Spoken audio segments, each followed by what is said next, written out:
ഞങ്ങളൊപ്പം കൂടിയിട്ട് 14 വർഷമായി. ഈ സന്തോഷം ഒന്ന് ആഘോഷിക്കാൻ വേണ്ടി ഞങ്ങൾ വാഗമണിലേക്ക് ഒരു യാത്ര പോയി. പക്ഷേ ഈ യാത്രയിൽ ഞങ്ങളുടെ കൂടെ ഞങ്ങളുടെ മക്കളില്ലായിരുന്നു. മക്കളെ കൂട്ടാതെ പോയതിന് പലരും നെറ്റിച്ചുളിച്ചു, ചിലര് കുറ്റപ്പെടുത്തി. പക്ഷേ ചില സത്യങ്ങള് നമ്മൾ തിരിച്ചറിയേണ്ടതുണ്ട്. മക്കൾക്ക് ഇഷ്ടമുള്ള സ്ഥലത്തേക്ക് അവരെയും കൊണ്ട് ഞങ്ങൾ പോകാറുണ്ട്. എന്നാ കുത്തനെയുള്ള മലനിരകളും അതുപോലെ തന്നെ കൊക്കകളൊക്കെ നിറഞ്ഞ വാഗമൺ പോലുള്ള സ്ഥലത്തേക്ക് അവരെ കൂടെ കൊണ്ടുപോയാൽ അവിടെ നിൽക്കല്ലേ, ഇങ്ങോട്ട് വരല്ലേ എന്നൊക്കെ പേടിയോടെ അവരെ വഴക്ക് പറയേണ്ടി വരുമായിരുന്നു. അത് അവർക്കും ഞങ്ങൾക്കും ഒരുപോലെ ആ യാത്രയുടെ സന്തോഷം നഷ്ടപ്പെടുത്തും.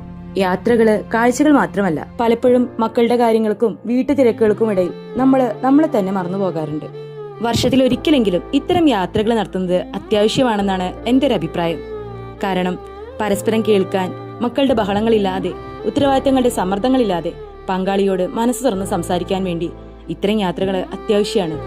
ഈ നാട്ടുകാരെന്തു പറയുമെന്ന് പേടിച്ച് ജീവിച്ചാൽ നഷ്ടപ്പെടുന്നത് നമ്മുടെ ജീവിതത്തിലെ ഏറ്റവും നല്ല നിമിഷങ്ങളായിരിക്കും. മറ്റുള്ളവരുടെ വാക്കുകളല്ല, നിങ്ങളുടെ മാനസിക സന്തോഷമാണ് വലുത്.